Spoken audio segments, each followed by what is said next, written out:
inicio. Buenos días a todos. En nombre de la Cámara Colomboamericana les damos la más cordial bienvenida. Tenemos a nuestro invitado en el día de hoy, Baker Tilly, dos invitados especiales para poder hablar sobre la elaboración y presentación de los estados financieros intermedios ante procesos de insolvencia.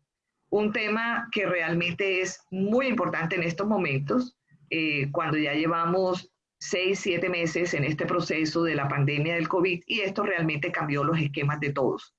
Quisiera entonces presentarles a nuestros invitados en el día de hoy, que son Ignacio Guatibonza Guerra, quien es el Assurance Partner de Baker Tilly Colombia, y también Mario Rovira, el Assurance Manager en Baker Tilly Colombia. Quisiera presentarles entonces a Ignacio Guatibonza, quien es contador público, especialista en empresas y máster en valoración de empresas, y cuenta con más de 20 años de experiencia profesional trabajando con empresarios de Colombia, Europa y Estados Unidos. Ignacio, bienvenido. Muchas gracias, Vicky. Y también presentar a más de 11 años de experiencia en auditoría financiera y revisoría fiscal, en las normas internacionales de auditoría y de información financiera aplicadas a compañías del sector industrial, comercial, de servicios, entre ellos puertos, zonas francas, entidades sin ánimo de lucro, agrícola, educación y construcción. Como gerente de aseguramiento, ha liderado trabajos para importantes grupos económicos a nivel nacional. En este caso, pues queremos también darle la bienvenida a Mario y aprovecharemos para contar con toda una hora de experiencia en este tema, en donde vamos a aprender también muchísimo y compartir esos conocimientos. Quiero recordarles a todos, mantengamos nuestros micrófonos cerrados. María Fernanda Mafe está detrás de cámaras, ella está supervisando la parte técnica y también dándole ingreso al resto de los participantes. Y pues si hay alguna pregunta, agradecemos a todos utilizar el chat o enviar un chat privado, o pueden levantar la mano en el caso de que ya se haya una sesión de preguntas. Pero muy importante lo del chat para que se le pueda transmitir a Ignacio y a Mario y podamos responder inquietudes. De todas maneras, la sesión está grabada y podemos compartir posteriormente esta charla. Bienvenidos a todos. Mario, muchas gracias, Vicky. Gracias, Vicky, muy amable. Cierro cámaras para que ustedes puedan hacer su exposición, ¿ok? Perfecto, muy amable, Vicky. Hasta luego. Muy bien.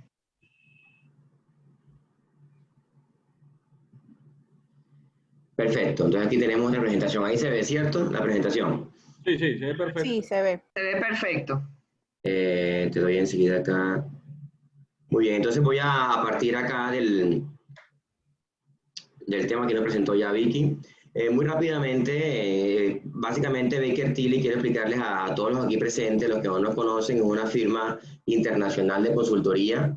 Somos asesores gerenciales. Hacemos parte de una firma cuya matriz está en Londres, Inglaterra, y estamos entre las 10 firmas más grandes del mundo con presencia en los 5 continentes. En Colombia tenemos la oficina principal, la tenemos en Bogotá, oficina aquí en la región Caribe, en Barranquilla y Santa Marta, próximamente en Cartagena. Estamos en Medellín, Bucaramanga, Pereira y Cali. Desde estas oficinas principales cubrimos el territorio nacional.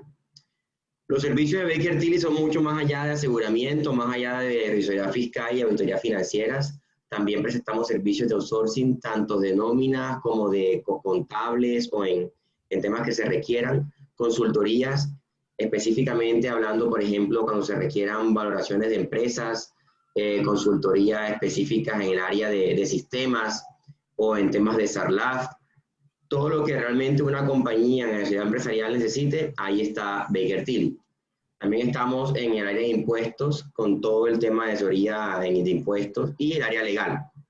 Entonces, como lo pueden ver, en Baker Tilly realmente es lo que una compañía necesite, ahí estamos nosotros para ofrecer los servicios. Nuestros principales aliados o clientes son estos que ustedes pueden ver acá, principalmente algunos de ellos como el grupo Tecnoglass, las compañías de Tecnoglass, Ultracen, que está aquí en Barranquilla, el grupo Davon, que son compañías formadas por diferentes compañías que están un grupo conformado por diferentes compañías que están en Santa Marta, como Zona Franca de Tayrona, CI Tequendama, Sociedad Portuaria de Santa Marta. Son muchas compañías que son nuestros aliados. Estamos Camagüey, Camacol, Biocombustible, en fin, diferentes sectores que queríamos colocar acá para que ustedes hoy estuvieran un poco enfocados de por qué tenemos cierto expertise en el tema de lo que vamos a hablar hoy, estados financieros ante procesos de insolvencia. Porque algunas de estas compañías han tenido que pasar por allí, algunas de estas compañías aún están en esos procesos y tenemos, digamos así, ese expertise que nos ha ayudado a través del estudio y la práctica a tener un poco de dominio de lo que vamos a hablar en estos momentos. La forma como vamos a abordar los temas es la idea es hacerlo de una forma muy amena para todos ustedes. Vamos a ir tocando, repasando realmente temas de lo que requiere la ley 1116 ante procesos de insolvencias, pero como esa ley es muy amplia, ustedes saben que tiene una mezcla entre lo financiero y lo jurídico. Hoy le vamos a hacer bastante énfasis a lo financiero y ciertos temas específicos jurídicos, pero principalmente lo financiero, que es lo que nos atañe en el tema de elaboración y presentación de estados financieros intermedios. Este tema es junto con nuestro gerente que nos acompaña aquí, Mario Rovira, lo vamos a llevar a cabo. La idea es que ustedes, como lo dijo Vicky, ante cualquier inquietud que se les vaya presentando, la pueden ir colocando en el chat y la vamos resolviendo. Si vemos que son varias preguntas, podemos ir haciéndola directamente a medida que vaya avanzando la temática, ¿vale? Es la forma como lo vamos a desarrollar. Pues no siendo más, entonces le damos acá, te doy paso, Mario, para que por favor le dejes adelante, déjame, te doy acá un poco de el control también. Un momentico, por favor. Creo que ahí puedes tener control, Mario. Mira, a ver. Sí. Sí, ya me devuelvo. Entonces, adelante, Mario. Ok, muy buenos días. Como ya me presentaron, mi nombre es Mario Rovira, gerente de aseguramiento de Baker Tilly. Como muchos han podido observar en lo que va transcurrido esta pandemia, en muchos diarios económicos y financieros del país y en otros tipos de diarios y noticieros y todo el tema de redes sociales, ¿sí? Adelante ya. Y todo el tema en las redes sociales y en estos temas, la pandemia puso contra las cuerdas a muchas empresas con problemas de caja o incluso de viabilidad. Como se pueden dar cuenta, la Superintendencia de Sociedades alertó o dijo que esta coyuntura podría contraer la economía y predijo por la fatal consecuencia que podía traer la COVID-19 a nuestras empresas en Colombia. Ellas pensaron piensa la superintendencia que se aumentaría los procesos de inscripción de insolvencia entre 4.200 y 5.376 procesos. Como ustedes se pueden dar cuenta, a través de la pandemia de la COVID, ha habido un receso económico en el país y en el mundo. Se pueden dar cuenta que marcas emblemáticas o sectores industriales se han visto afectados, como el del transporte público de pasajeros, como el transporte aéreo, terrestre y aéreo, como el caso, para no decir nombres, Avianca, para decir nombres como Avianca, compañías de la industria del entretenimiento, hace parte de los conciertos, los cines, artistas, las cadenas hoteleras, todo el tema las cadenas de restaurantes, y muchas empresas han venido perdiendo a través de la pandemia su flujo de caja, han venido perdiendo también su manejo económico. Por ende, en Colombia ya existía desde el año 2006 un salvavidas, que es la llamada Ley 1116, ¿cierto? Una ley de insolvencias económicas, pero teniendo en cuenta todos estos temas de la pandemia, la Ley 1116, el gobierno expidió unos decretos como es el 560 y expidió el decreto 772 del mes de junio, en los cuales el gobierno busca que el régimen actual sea un régimen más expedito y menos formal, con nuevos mecanismos de alivio financiero, que busca facilitar la financiación y desarrollar mecanismos negociables extrajudiciales entre las empresas. Estos dos decretos lo que busca es que sea la clave para tratar de salvar las compañías y los empleos y evitar la destrucción del tejido empresarial, del tejido empresarial de las empresas. Los empresarios en Colombia, hay decenas de iniciativas privadas para lograr acuerdos con acreedores antes de llegar a instancias legales. Todos los empresarios lo que buscan antes de llegar a la ley 1116, porque nadie quiere bloquear su empresa, su patrimonio, busca otras alternativas, como es el caso de las reestructuraciones privadas, porque con el tema de las deudas, buscan refinanciarlas con los bancos, buscan refinanciar con los arrendadores de sus inmuebles, buscan otra serie de alternativas financieras que sean viables, buscan devoluciones de impuestos con el tema de los impuestos, buscan hacer todos los trámites de devoluciones de impuestos con el fin de aliviar la caja. Todos los empresarios en estos momentos lo que buscan o están buscando es cómo salvar la empresa, porque la empresa es sinónimo de economía en el país, sinónimo de impuestos y sinónimo de empleo en el país. Por eso la preocupación del gobierno y a través de la superintendencia del Ministerio de Industria y Comercio y a través de la superintendencia han creado estos dos decretos, que lo que buscan más allá es salvaguardar las compañías.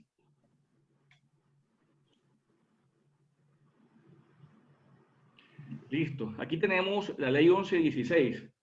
La ley 1116, la finalidad del régimen de insolvencia, como lo cita tácitamente la ley, tiene por objeto la protección del crédito, la recuperación y conservación de la empresa como unidad de explotación económica y fuente generadora de empleo a través de los procesos de reorganización y de liquidación judicial, siempre bajo el criterio de agregación de valor.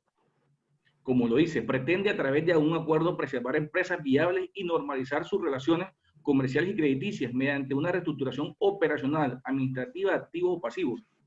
Persigue la liquidación pronta y ordenada, buscando el aprovechamiento del patrimonio del deudor. Propicia y protege la buena fe en las relaciones comerciales y patrimoniales en general y sanciona las conductas que le sean contrarias. Aquí cabe resaltar algo con relación a lo que busca el decreto 560. El decreto 560 del 15 de abril adoptó medidas transitorias especiales en materia del proceso de insolvencia, que tendrá una vigencia de 2 años y se sustenta en 4 pilares fundamentales, como son las herramientas extrajudiciales de negociación expedita, como son la negociación de la emergencia de acuerdo de reorganización, procedimientos de recuperación empresarial en las cámaras de comercio, suspensión de normas obligatorias legales. Ahora le voy a dar unos tips de a qué se refieren estos puntos. Mecanismos extraordinarios de salvamento para proteger la empresa, el empleo y el crédito. Reducción en este punto, lo que se busca es la reducción de requisitos formales para la admisión a estos procesos. Pago de pequeñas acreencias y venta de activos. Mejoramiento del flujo de caja de la empresa. Mecanismos para evitar la liquidación de la empresa. Suspensión de cuotas de acuerdo a organización entre los meses de abril, mayo y junio. Beneficios tributarios. Hasta el 31 de diciembre de 2020 se adoptan medidas tributarias para ayudar con la caja y aliviar la situación de los deudores admitidos en los procesos de reorganización empresarial.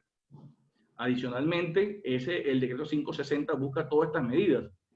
En el mes de junio, el gobierno emite el decreto 772 de 2020, el cual está dirigido a procesos de reorganización abreviados para pequeñas insolvencias y liquidación judicial simplificadas para pequeñas insolvencias, a los que podrán acceder empresas o deudores con activos inferiores a 5.000 salarios mínimos.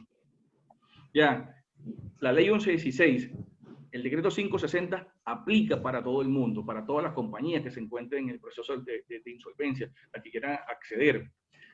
El decreto 772 es muy particular. El decreto 772 busca o persigue a los microempresarios o pequeñas empresas para que su proceso sea abreviado, más simple, puedan acceder y no lleguen a un final que traumatice las operaciones de la compañía y acabe el empleo en el país. ¿Quiénes aplican? La norma, la ley 1116 dice que estarán sometidas al régimen de insolvencia las personas naturales comerciantes y las jurídicas no excluidas de la aplicación del mismo, que realicen negocios permanentes en el territorio nacional de carácter privado. Asimismo, estarán sometidos al régimen de insolvencia las sucursales de sociedades extranjeras y los patrimonios autónomos afectos a la realización de actividades empresariales.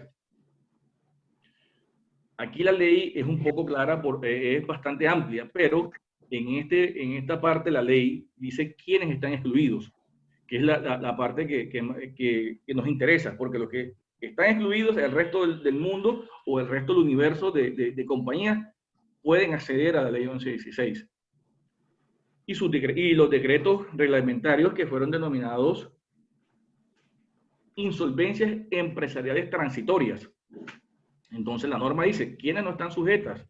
Dice, las entidades promotoras de salud, las administradoras del régimen subsidiado del Sistema General de Seguridad Social en Salud y las instituciones prestadoras de servicios de salud, las bolsas de valores y agropecuarias, las entidades vigiladas por la Superintendencia Financiera de Colombia.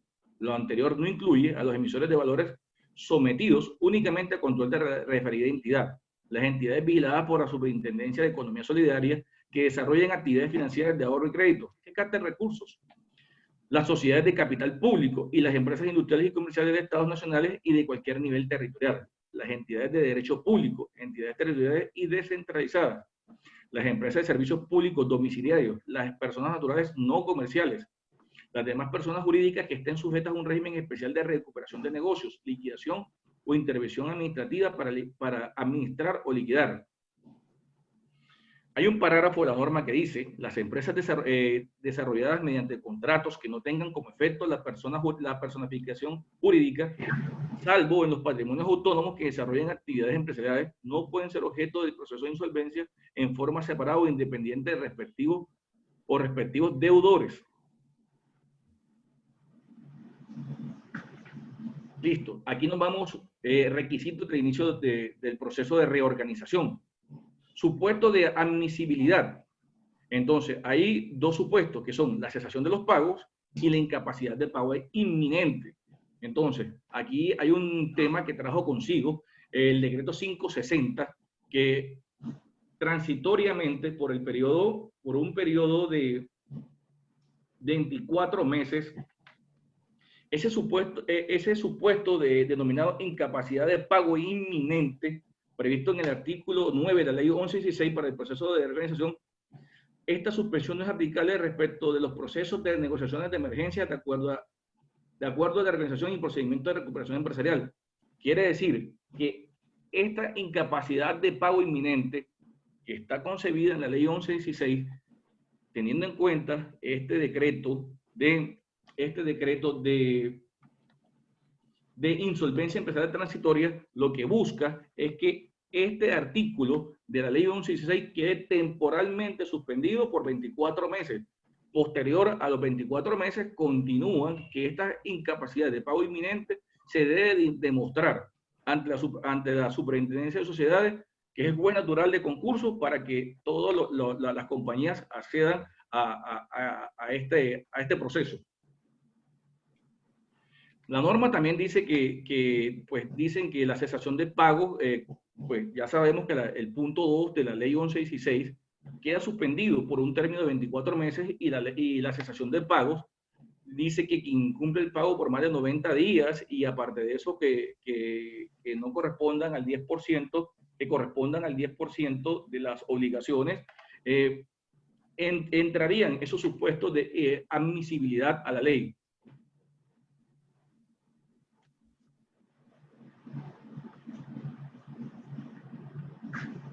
Otros supuestos de admisión. La norma dice, la solicitud de inicio del proceso de organización deberá presentarse acompañada de los documentos que acrediten, además de los supuestos de cesación de pago o de incapacidad de pago inminente, el cumplimiento de los siguientes requisitos. No haberse vencido el plazo establecido en la ley para enervar las causales de disolución, sin haber adoptado las medidas tendientes a subsanarlas. Aquí, aparte de la ley, también tiene otra parte que en el decreto 560 que menciona lo siguiente. Dice, suspéndase a partir de la...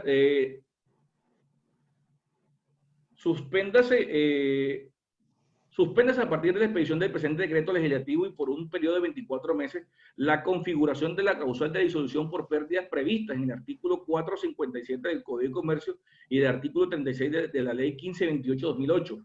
Quiere decir que estos términos, por el término de 24 meses, quedan suspendidos. Entonces, esta es una de los apartes de la ley que trajo consigo el decreto reglamentario para facilitarle la vida a las empresas que quieran acceder a la ley 1116. Llevar contabilidad regular de sus negocios conforme a las prescripciones legales. Si el deudor tiene pasivos pensionales a cargo, tener aprobado el cálculo actuarial y estar al día en el pago de las mesadas pensionales, bonos y títulos pensionales exigibles. Ustedes saben muy bien que aquellas compañías que tienen esos pasivos actuariales, las compañías se ven obligadas a todo, al cierre de cada ejercicio, se ven obligadas a presentar un cálculo actuarial, y existe un cálculo actuarial requerido por la Superintendencia de Sociedades, el cual debe ser aprobado y tiene unos efectos fiscales para poder deducir algunas erogaciones en su declaración de renta. Estos cálculos actuariales, dice la norma, que deben ser aprobados por la Superintendencia de Sociedades, obviamente, y deben ser preparados por un experto. Mario, precisamente en este punto donde ya estamos adentrándonos, si lo podemos ver todos, aquí estamos llegando ahora a la importancia del tema normativo, del tema contable. Miren esos dos puntos que están ahí en el de los tres: llevar contabilidad regular de sus negocios y el tema del pasivo pensional. Ambos temas son regulaciones básicamente contables que la superintendencia toma como base para hacer el análisis de la admisión a una compañía en la ley de reestructuración. ¿Vale? Entonces, ¿cuál es la importancia aquí? Que definitivamente aquí con nosotros seguro hay muchos dueños de empresa, ¿vale? Muchos gerentes generales, que aquí los veo. Fíjense que sí es importante en sus compañías tener muy bien, en debida forma, como le dice la misma norma, la contabilidad. La contabilidad se convierte al final de cuentas para un empresario en su mejor defensa, en su mejor compañía ante cualquier proceso. Llámese en un estado como esto de insolvencia, que es el que se evita llegar, o llámese ante una entidad como por ejemplo lo vemos como la DIAN. Entonces, es la forma, queremos aquí recalcar, y lo vamos a ver ahora más adelante otra vez, cómo definitivamente una contabilidad analítica bien llevada soluciona o ayuda a resolver muchos problemas. Adelante, Mario. Ok.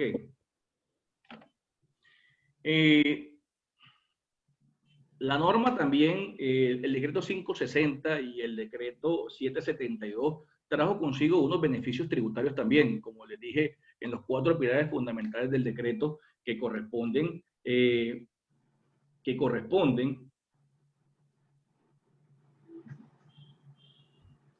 a la insolvencia empresarial transitoria. Por ejemplo, la norma lo que trajo consigo fue retención en la fuente. Para el caso de la retención en la fuente, a partir de la expedición del presente decreto y hasta el 31 de diciembre del 2020, la norma lo que trajo consigo, y dice que estas compañías que sean admitidas en el proceso de la ley 1116, decreto 560 y el decreto 772, no estarán sometidas a retención en la fuente o autorretención en la fuente a título de impuesto de renta. Es un beneficio. Lo que busca el gobierno con las retenciones y las autorretenciones, que no sean sometidos y tampoco se practiquen esas autorretenciones, se declaren y paguen, es buscar un alivio en la caja de las compañías que se encuentran emitidas en estos procesos. Adicionalmente, obliga a todas aquellas empresas, los deudores son las compañías emitidas en la ley 1116, obliga a aquellas compañías que le presten, las compañías que se encuentran inmersas en la ley 1116, es que las otras compañías le retengan por lo menos el 50% del IVA en este periodo de tiempo, hasta el 31 de diciembre del 2020. Hay que retenerle las otras compañías que se encuentren por fuera de la ley 1116, se encuentran obligadas a practicarle el 50% de retenciones de IVA. Renta presuntiva, ya venía consigo en la ley 1116, pero menciona que para el año grabador de 2020, las compañías no se encuentran sometidas a renta presuntiva. Adicionalmente, Adicionalmente, las compañías que se encuentran en Ley 1116 tampoco, para el año 2020, tampoco realizarán anticipos de renta. Esos son algunos de los beneficios tributarios que trajo el decreto 560. El decreto 772 trajo consigo otras disposiciones. Por ejemplo, todos aquellos descuentos productos de la admisión a la ley 1116. Usted sabe muy bien que dentro de esas negociaciones existen unas rebajas, unos descuentos o quitas del capital, multas, sanciones o intereses, ¿cierto?, que obtengan los deudores, serán grabados en todos los casos como una ganancia ocasional. Eso es lo que dice el decreto 772 para aquellas compañías que se encuentren en un proceso abreviado, para aquellas empresas que tengan activos por debajo de 5.000 salarios mínimos. Pero también dice la norma que esa ganancia ocasional que resultare de esos procesos, de esos descuentos, dice la norma que podrán imputársele o podrán ser compensados con pérdidas fiscales que la compañía tuviere. Entonces, todo lo que busca el gobierno en estas instancias en las cuales se ven las compañías afectadas desde el punto de vista financiero, es buscarle un alivio a la caja, desde el punto de vista tributario y desde el punto de vista de reorganización, simplificar los procesos, que no le revisen tanto las admisiones y otros temas legales de procedimiento en los jueces de concurso, que lo que hacen es abreviar los procesos para que pasen más fácil y transcurran más rápido. Es la admisión al proceso de la ley 1116 y sus decretos reglamentarios 560 y 772. Con esto vemos que el gobierno tiene la voluntad de colaborarle, tiene la voluntad de que la empresa se salve, tiene la voluntad de que los empleados, de que los empleos no se pierdan, con esta serie de beneficios y abreviando todos los procesos. Aquí lo que ha pasado, considero, por lo que veo en la práctica, es que muchos empresarios a veces también desconocen de estos, digamos así, salvavidas, o se preocupan porque a veces de pronto el tema burocrático que tiene de por medio, porque tiene sus procesos, creen que no son capaces de llevarlos a cabo. Pero definitivamente un proceso de admisión para la ley 16, a pesar de tener varios requisitos, como ustedes los han visto aquí, lo vamos a seguir viendo en el siguiente slide, son todos muy viables de seguir. Y una vez estando dentro de ellos, lógico, hay unas condiciones para poder mantenerse allí, pero también aunque no son fáciles, son viables de llevar a cabo. Entonces, yo creo que aquí hasta este punto de la charla que llevamos, es importante que ustedes se den cuenta que sí se puede recuperar muchas compañías. Todo depende también ya el caso específico de cada negocio. Si definitivamente vamos a entrar a un negocio en marcha o hay problemas muy fuertes de flujo de caja. Hay casos de casos, pero muchos se pueden recuperar. Adelante, Mario. Ok. Bueno, Ignacio, existen unos documentos para aportar en la solicitud de admisión, como lo son los 5 estados financieros básicos correspondientes a los 3 últimos ejercicios y también el respectivo. Los 5 estados financieros básicos con corte al último día calendario del mes inmediatamente anterior a la fecha de solicitud, suscrito por el contador o revisor fiscal según sea el caso. Un estado de inventario de activos y pasivos con corte a la misma fecha indicada en el numeral anterior, debidamente certificado, suscrito por contador o revisor fiscal según sea el caso. Memoria explicativa de las causas que lo llevaron a la situación de insolvencia. Un flujo de caja para atender el pago de las obligaciones. Un plan de negocios de reorganización del deudor que contemple no solo la reestructuración financiera, sino también organizacional, operativa o competitiva, conducentes a solucionar las razones por las cuales he solicitado el proceso cuando sea el caso. Un proyecto de calificación y graduación de acreencias del deudor en los términos previstos en el título 40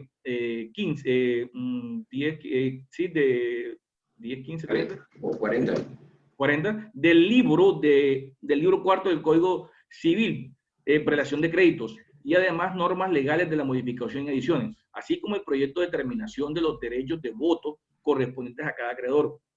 Todos estos requisitos tienen que ser suministrados a la Superintendencia de Sociedades para que ellos puedan entrar a evaluar de forma más expedita, más rápida, para que las compañías accedan más rápido y puedan obtener estos beneficios de alivio de caja por un periodo de esa insolvencia transitoria, como le llama el decreto 560 y el 772, por un periodo de 24 meses.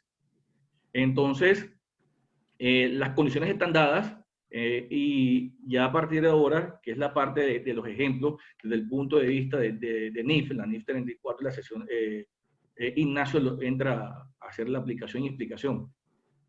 Ok, déjame un aquí. En este mismo punto, ustedes están viendo que el punto 1 y el punto 2, miremos la claridad, la diferencia entre el punto 1 y 2. El punto 1 pide 5 estados financieros básicos correspondientes a los 3 últimos ejercicios y los dictámenes respectivos. Ese punto está hablando ya de estados financieros cerrados, normalmente fiscal year contablemente cerrados, porque inclusive fíjense que ya deben estar dictaminados. Como lo vamos a ver un poco más adelante, dictaminados quiere decir que fueron ahora sí auditados por un revisor fiscal, ¿vale? El segundo punto, a diferencia del primero, vuelve a pedir los 5 estados financieros básicos, pero lo hace ya al corte inmediatamente anterior a la fecha en que se esté haciendo la solicitud. Un ejemplo, estamos ahora en una compañía que vaya a entrar en proceso de insolvencia, en admisión de proceso de insolvencia, en el mes de octubre. El mes inmediatamente anterior sería el 30 de septiembre. Normalmente las compañías en Colombia cierran al 31 de diciembre. Con lo cual, este estado financiero que está indicado aquí en el punto 2, realmente es un estado financiero de intermedio, que es lo que vamos a hablar en detalle en un momento. Este estado financiero, aquí lo dice, suscrito por contador público o revisor fiscal en su caso. Normalmente, nada más, y ahora vamos a ver la diferencia, es suscrito por el contador público, es decir, es el que certifica. ¿Vale? El revisor fiscal no entraría en el caso de firmarlo.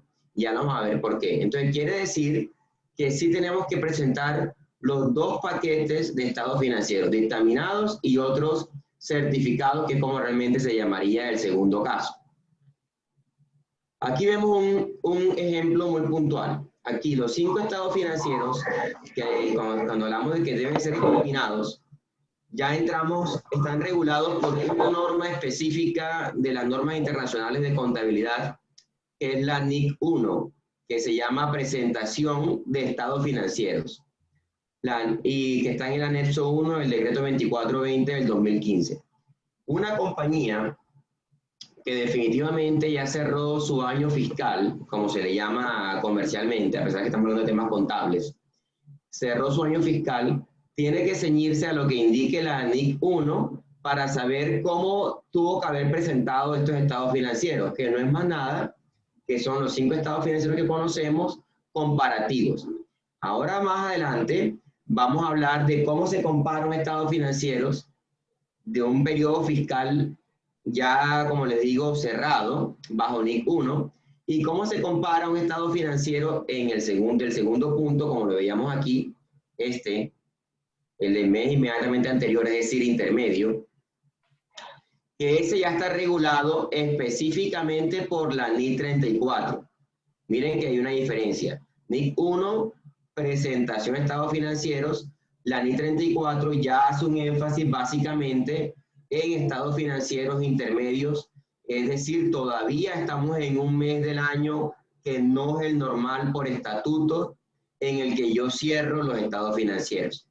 Aquí hay una parte muy importante y la pregunta que se deberían hacer ustedes es la siguiente. Si mi compañía por estatutos cierra semestralmente, ¿eso es catalogado qué tipo de estado financiero? ¿Es intermedio? No se cataloga intermedio a pesar de que estemos en la mitad de un año o estemos en un trimestre. Y no es intermedio realmente porque el fiscal year de esa empresa sería entonces por estatutos cada semestre. Entonces ahí sería realmente, aunque esté cerrando ahora 30 de junio, tendría que irse a la NIC 1. ¿Por qué hacemos esta claridad? Porque en la práctica estamos viendo, debido a la cantidad de procesos, ¿cómo les diré? Desafortunadamente sí, de insolvencia que están presentando muchas compañías y también por mucho requerimiento formal que está haciendo la banca a los empresarios. La banca realmente está pidiendo normalmente este estado financiero intermedio. Y es aquí sobre donde vemos muchísimas falencias al momento de presentar, lo cual atrasa un proceso con la misma banca de un crédito porque los devuelven debido a que no cumple con una presentación adecuada. Ahora voy a explicarles los principales requisitos para que esto cumpla con los requerimientos de la Ley 1116 o supersociedades y con la banca principalmente. Hablando específicamente de estados financieros intermedios, o sea, la NIF 34, la forma correcta de presentar los estados financieros básicos es la siguiente. Un estado de situación financiera intermedio, es decir, el balance general que todos conocemos. Este estado financiero, si estamos al corte, un ejemplo, 31 de mayo, como tenemos aquí, se debe presentar comparativo con el 31 de diciembre de 2019. ¿Vale? El estado último sería el 31 de diciembre de 2019. Pero, ¿qué sucede con el PIG? Si se dan cuenta aquí, el PIG, si estamos cerrando o estamos presentando el 31 de mayo, debería presentarse con el PIG del año inmediatamente anterior al mismo corte, 31 de mayo del 2019. No se debe hacer con 31 de diciembre de 2019, sino los mismos 5 meses, en este caso porque estamos a mayo, o los mismos 6 meses si estuviéramos a junio, del periodo anterior para hacerlo realmente comparativo, hacerlo congruentes. Pero sigo insistiendo, hablando de estados financieros intermedios. Ahora les explico por qué hago esa claridad. Con respecto al estado de cambio en el patrimonio, igual que en el PIG, se compara también con 31 de mayo de 2020 con 31 de mayo de 2019 y el flujo de efectivo el mismo periodo, mayo y mayo de cada año. Es decir, la única diferencia estaría aquí en el estado de situación financiera. Pero, ¿qué pasa con una compañía que cierra, un ejemplo, aquel ejemplo que colocaba, una compañía que por estatutos definitivamente cierra semestralmente, cierra el 30 de junio? En esa compañía que cierra a 30 de junio, haría algo muy parecido. En este punto del estado de situación financiera, sería aquí 30 de junio con 31 de diciembre. En este tema del PIG, ojo que es aquí donde siempre está la mayor equivocación. En el PIG, a pesar de que por la lógica pudiésemos pensar de que debo comparar 30 de junio 2020, haciendo el caso, el ejemplo de la compañía que por estatuto cierra semestralmente, aquí sería 30 de junio, pero ya aquí no va a ser 30 de junio del 2019. Ahí la NIC 1 lo que indica es que se debe comparar con el último periodo auditado. En esa compañía que cierra semestral quiere decir que el último periodo auditado, como son semestrales, el último periodo auditado era el periodo del 1 de julio al 31 de diciembre del 2019. ¿Vale? Entonces ya aquí comienza a cambiar la regla de este comparativo. Entonces viene el punto de los empresarios, que tienen razón. Un empresario me dice, pero me estás haciendo comparar en muchos casos peras con manzanas porque mi negocio no es así de cíclico. Muchas veces mi semestre, del 1 de enero al 30 de junio, es donde tengo un comportamiento X, pero en el segundo semestre realmente tengo un mejor resultado porque se mete el mes, por ejemplo, de diciembre, si fuese un caso de compañías como esas que tienen que ver mucho con el mes de diciembre o con periodos de X de la economía en Estados Unidos, que se consume también mucho desde el Thanksgiving en noviembre. Entonces, el empresario dice, no me parece razonable, y tiene lógica en el sentido de que no es tan comparable. Ahí se pierde este sentido que tiene el intermedio. Pero lo que busca la norma es asegurarse de que definitivamente estés presentando información auditada, independientemente que no vaya en línea totalmente con la operatividad del negocio. Sí, eso me dice mucho énfasis en el PIG, porque realmente el PIG, recordemos todos, que nos da una visión muy clara de cómo vamos, de realmente cómo va la compañía, si estamos generando utilidades o pérdidas. De ahí parten los demás. el estado de cambio en el patrimonio y el flujo de efectivo. Entonces, ya los demás, así como este fue 31 de diciembre, los demás también van a seguir siendo 31 de diciembre. Pero ojo que aquí es no 31 de diciembre, 12 meses, sino los últimos 6 meses del año anterior.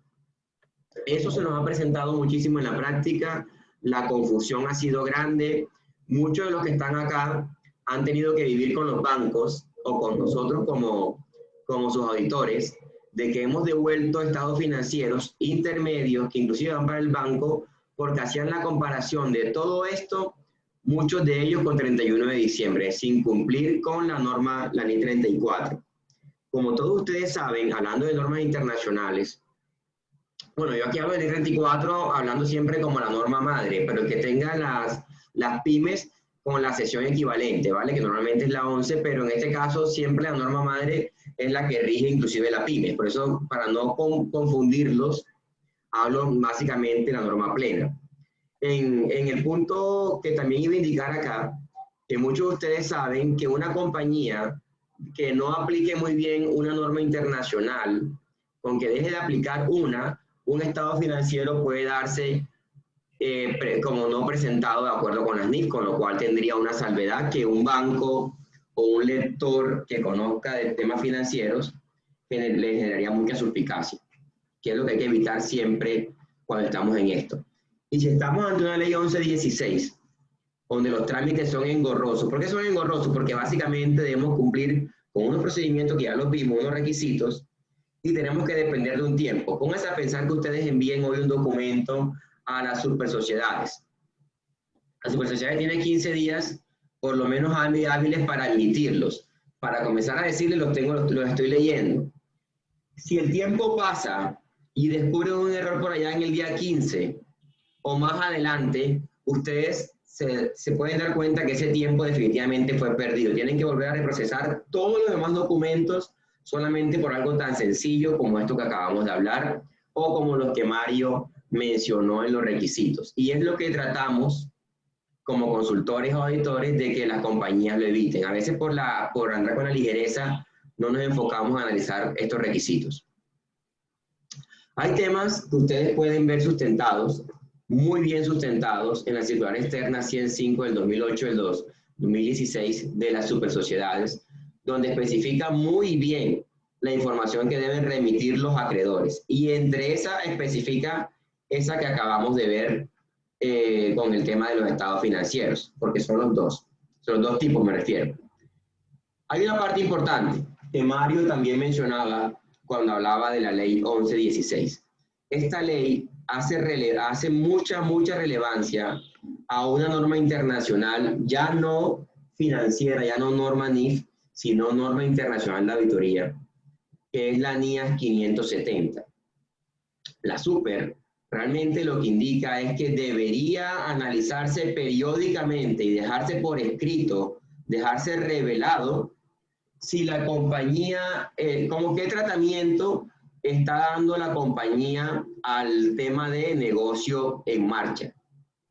Se supone que en una situación de pandemia como la que estamos viviendo, donde para todos es claro que hay un nivel de dificultad económica, se supone que la mayoría de los negocios, hasta este por el que estamos hablando, hasta Zoom, que es el que definitivamente le ha ido muy bien a todas las plataformas tecnológicas, deberían analizar cómo está su negocio.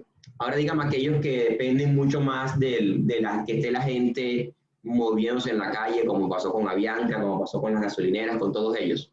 Todas las compañías, por muy óptimas que estén económicamente, deben incluir en sus revelaciones un párrafo donde aclaren los efectos del COVID y, si lo tienen, un tema de negocio en marcha. Y de cara a las supersociedades, tienen que indicar cómo están, si hay negocio en marcha, cuáles son los mecanismos para manejar esa dificultad, que es básicamente lo que incluye la negocio en marcha. Es decir, la posibilidad que tengo para seguir generando, manteniendo mi compañía a flote. Eso es lo que significa negocio en marcha. ¿Vale? Eso es requisito también en este momento por las supersociedades. Bueno, siempre ha sido requisito, pero mucho más ahora por lo que estamos viviendo. Hay otro punto interesante, aquí Mario te cedo nuevamente la palabra, que tiene que ver con los plazos, ¿vale? Y ciertos cumplimientos nuevamente de los reportes a la super. Mario, por favor, adelante.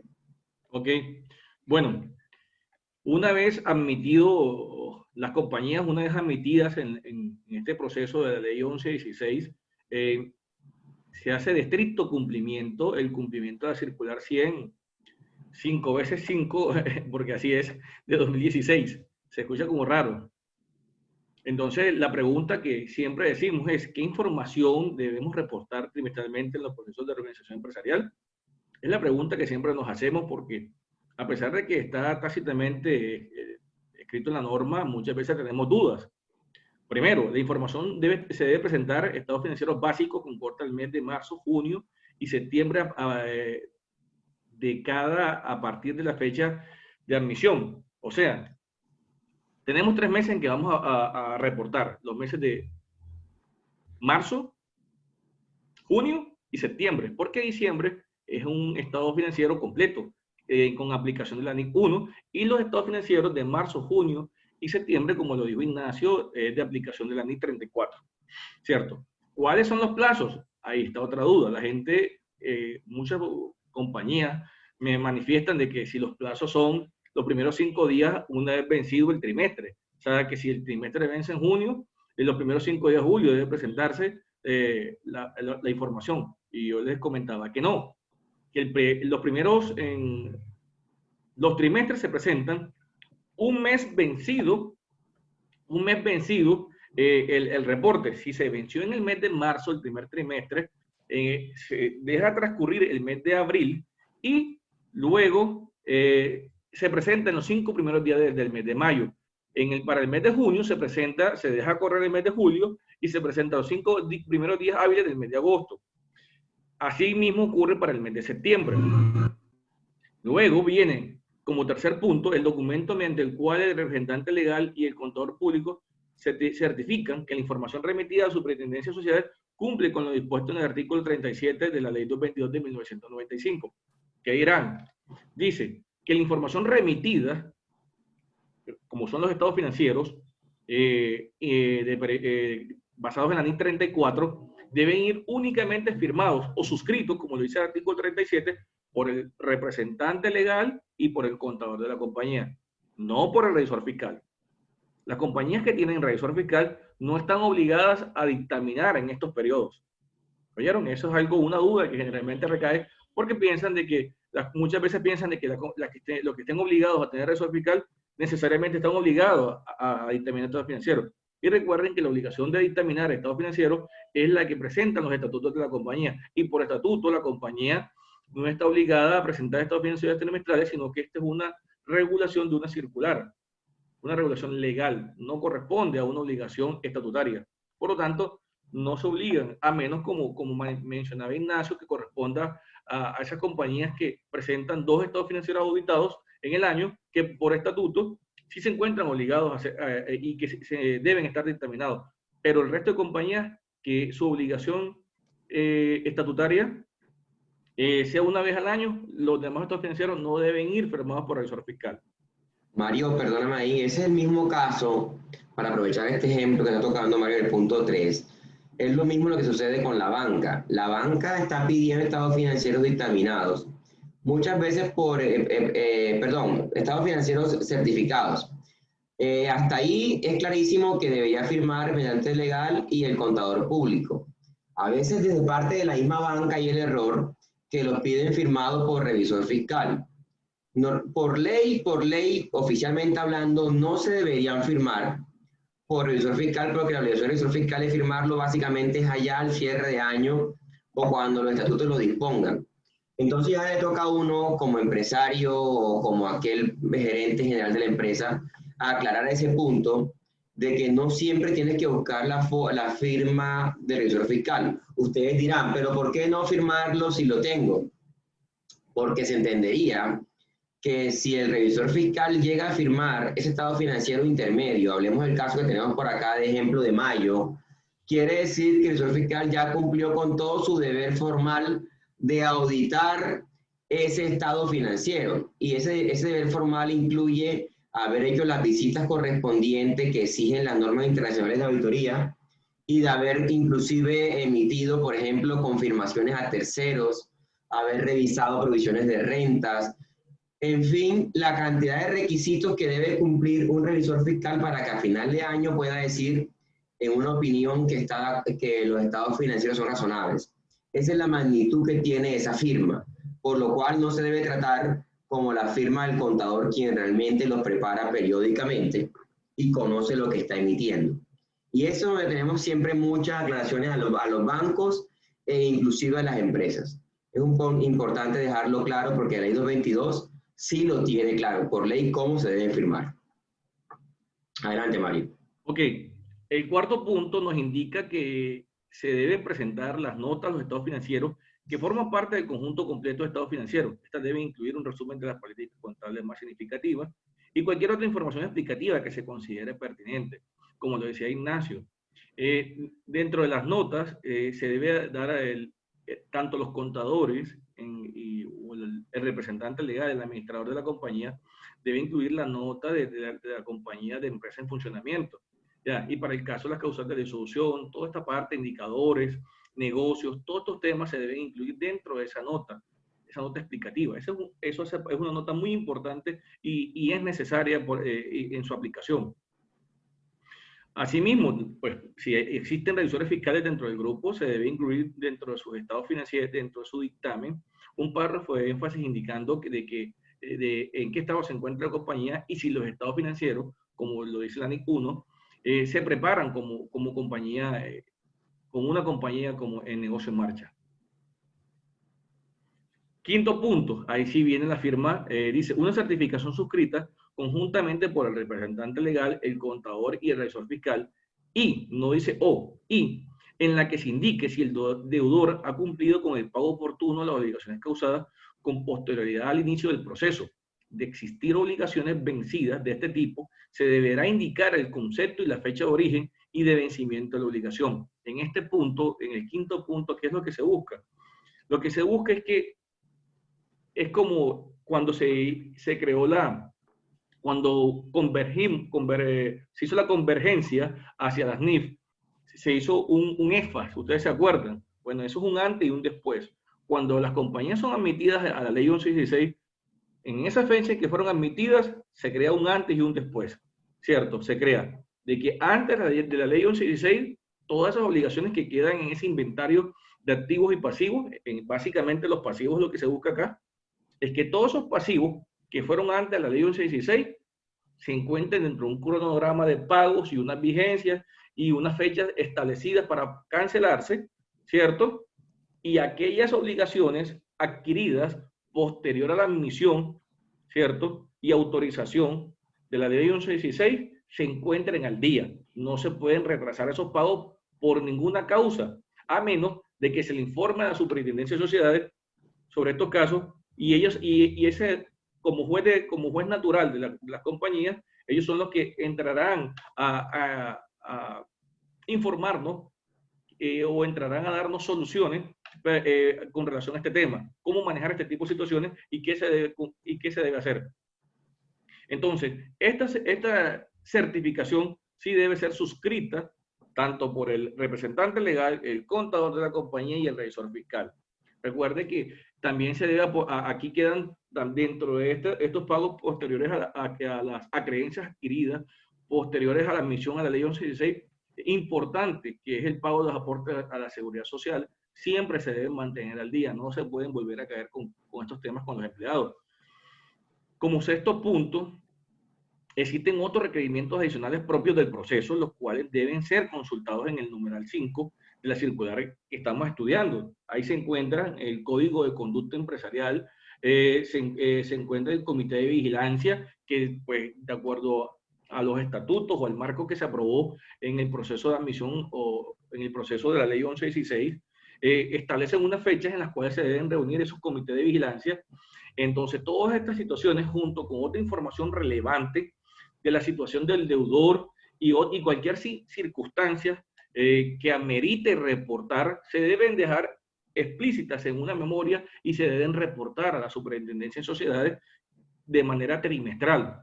Entonces, en este punto no voy a ampliar tanto porque este punto es propio de cada compañía y debe ser evaluado de manera personal y única de cada compañía y no es una camisa de fuerza ni tampoco existe un procedimiento específico para documentarlo, pero la norma da como unas luces de cómo se debe elaborar esa memoria y cómo se debe reportar. Ignacio, estos son los requerimientos de la circular, no sé si... Ok, no, yo creo que sobre esos puntos, los requerimientos, pues creo que lo hemos hecho lo bastante amplio. Es importante también para las compañías que el componente legal que tienen estos procesos también es alto, por lo tanto es importante siempre tener la asesoría legal, porque hay temas bastante jurídicos que se deben tener de la mano. Así es.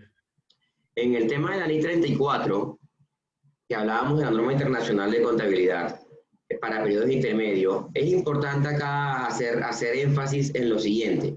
Cuando hablamos de estados financieros intermedios, muchas veces se tiene la percepción de que son estados financieros tal vez con menor rigurosidad de los que se emiten al final de año, o sea, es decir, los que se emiten por estatuto o por fiscal year.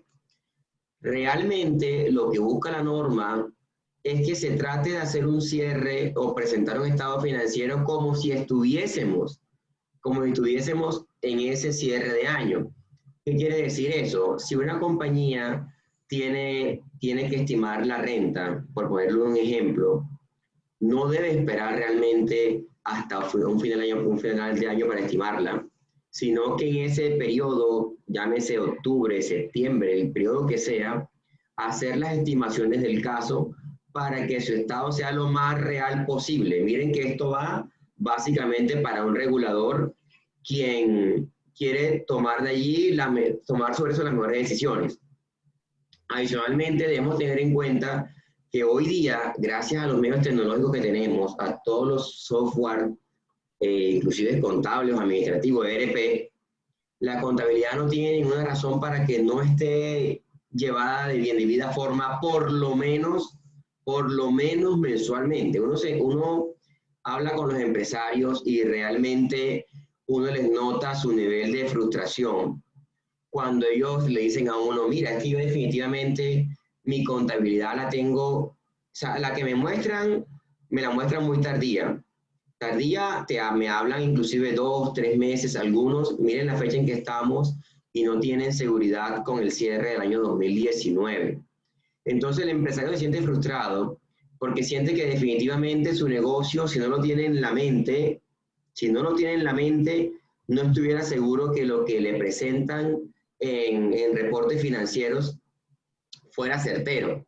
Y aquí viene entonces un mensaje realmente para todos aquellos administradores que estemos acá presentes, en que definitivamente la contabilidad sí debería llevarse mensualmente como si estuviésemos hablando de un final de año, para que en ese final de año no se lleven las juntas directivas, los organismos que toman decisiones en una empresa o sencillamente el dueño, la frustración de decir yo venía cumpliendo un presupuesto y porque ahora a final de año resulto debiendo. Y vamos a ver que en la práctica resulta debiendo porque definitivamente ciertos temas que debían estar ahí presentados en los estados financieros o en los reportes financieros no estaban porque no conocía que tenía que pagar impuestos, a pesar de que es algo totalmente claro que deberías pagar impuestos, ¿no? Entonces no estaba provisionado porque no tenía en cuenta los impuestos diferidos. Porque a pesar de que la contabilidad, creo que desde hace muchos años, sobre todo no la pública, no la del sector público, no la privada, es bajo el devengo, aún no han devengado ciertos gastos o ingresos que tienen que aparecer ya cada mes. Entonces, el mensaje para todos los que estamos acá presentes, y sé que aquí también hay dueños, aquí los veo, es que definitivamente deberíamos estar de la mano. Empresario, llámese dueño de la compañía, miembro de junta directiva, administradores y contadores generales, para que esto se presente como debe ser y un reporte como el que vemos aquí realmente muestre la información clara de una compañía sin tantas sorpresas. Y más aún debe verse claro si estamos hablando de un ente regulador. Ya para terminar, porque se nos ha terminado el tiempo, pero vamos a avanzar aquí muy rápidamente.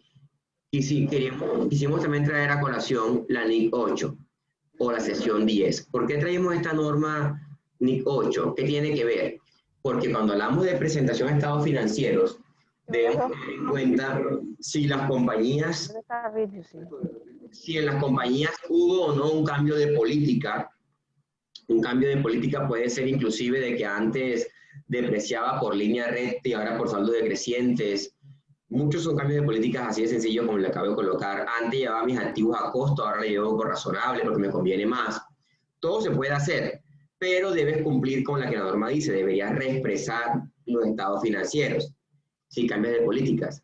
Si ahora que estamos en proceso de disolvencia, una compañía identifica que hubo algún error, ¿vale? Que definitivamente venía presentando algo malo y ese error no es de este año, sino que se originó en periodos anteriores. Aunque estemos presentando un estado financiero intermedio, también deberías corregir ese error.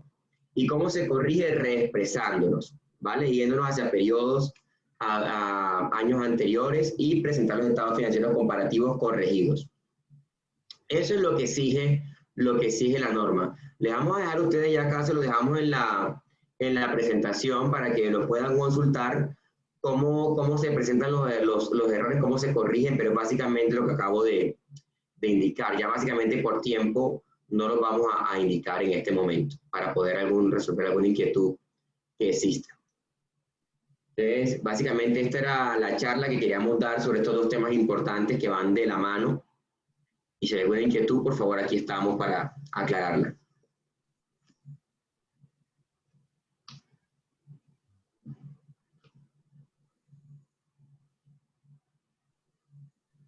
Mafe, no sé si o Vicky, ¿hay alguna inquietud en el chat? ¿Algo? Hola Ignacio, no, estoy leyendo acá el chat y no, hasta el momento no tenemos preguntas. Okay. Pero invitamos a los participantes que por favor, si tienen alguna consulta, algún comentario, puedan hacerlo en el chat para que lo podamos leer y aprovechar, pues, Ignacio y María. Hola, buenos días. Es que aparece el chat como bloqueado. Hace unos minutos aparece el chat bloqueado. Ok. O si lo podemos hacer por acá, por los micrófonos, también adelante, no hay problema, okay. Si alguien tiene alguna pregunta. Entonces, en ese caso, los invitamos a que alcen la mano para yo poder activarles los micrófonos.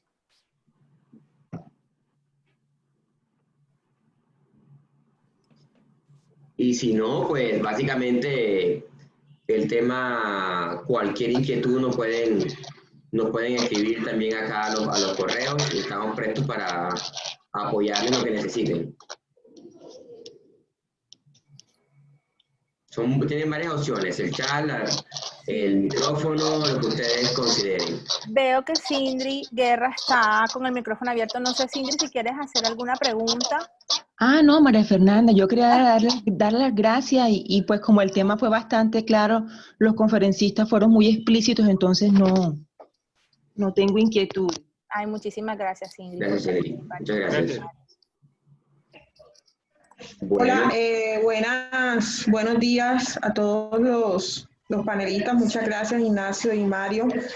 Tengo una inquietud, es acerca de los cambios en la política. En alguna ocasión escuché, no recuerdo ahora el párrafo de la NIF, pero en alguna ocasión escuché que si los cambios en las políticas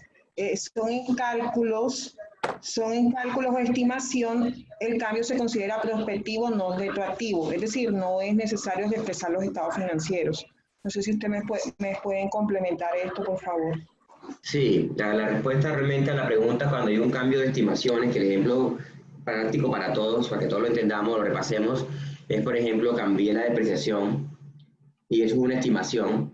Eso se maneja como algo prospectivo, ¿vale? Eso es un cambio prospectivo. Diferente, siguiendo el ejemplo de la depreciación, que a veces lo querían disfrazar de esa forma, que era que si me equivoqué aritméticamente en la depreciación y me equivoqué en años anteriores, ya eso es un tema que se debe reexpresar, porque fue un error. Pero la respuesta, como bien lo dijiste, sí es prospectivo el ajuste que se debe hacer, Elvira. Ok, gracias. Con gusto. Bueno, yo creo que, Mafe, tenemos ahí ya el tiempo cumplido. Gracias a todos. No sé si hay otra pregunta.